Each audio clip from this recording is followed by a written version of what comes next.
Hello అండి, welcome to our channel రాజు టేజల్. నేనైతే ఇప్పుడు ఒక బ్యూటిఫుల్ వీడియో అనమాట ఇది మీకు చూపించబోతున్నాను.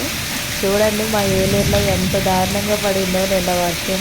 అసలు మామూలుగా లేదనమాట. మా చెట్లన్నీ పడిపోయినాయి. మామిడికాయలు ఉన్నాయి ఆ చెట్టుకి. ఆ మామిడికాయలన్నీ రాలిపోయి రోడ్డు మునిగిపోయింది. అటు సైడ్ పడిపోయి అటు వెళ్ళిపోయి తేలుకుంటూ. అది కూడా చూపిస్తాను మీకు.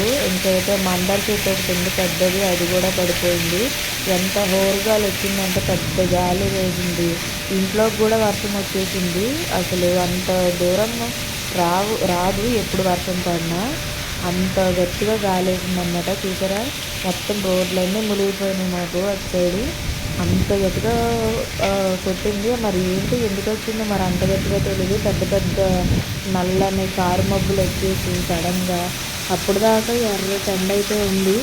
ఇంత ఎండలో వర్షమే వచ్చిద్దిలే పడదులే అనుకున్నాను నేనైతే. కానీ కరెక్ట్గా భలే పడింది అసలు. కానీ ఆ ఉరుములకి మెరుపులకి చాలా భయం వేసింది. ఎక్కడైనా పిడుగు పడిందా అన్నంత భయం వేసింది. నిన్న ఇంత వర్షం పడుతున్నప్పుడు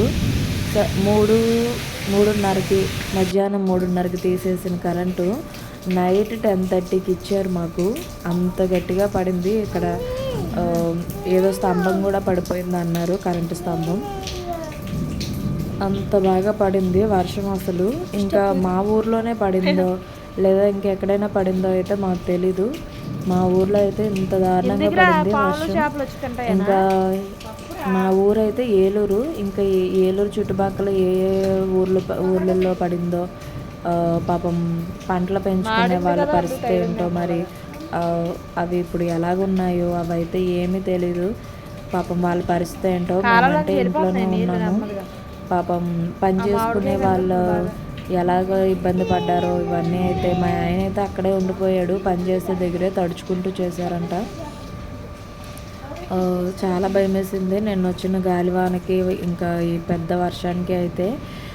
ఈ నీళ్లు పోవడానికి నైట్ 11 ఆ టైం పట్టింది. నెమ్మదిగా కాలువల్లోంచి నెమ్మదిగా పోయాయి నీళ్ళు. అలాగా లేకుండా అలాగే ఉండుంటే ఆ కాలువ వాటరు ఈ వర్షం నీళ్ళు మొత్తం కలిసిపోయి అసలు బయటికి వెళ్ళడానికే ఉండేది కాదు. మాకైతే ఒక పాము కూడా కనిపించింది. చాలా భయం వేసింది అనమాట. మీ ఊర్లో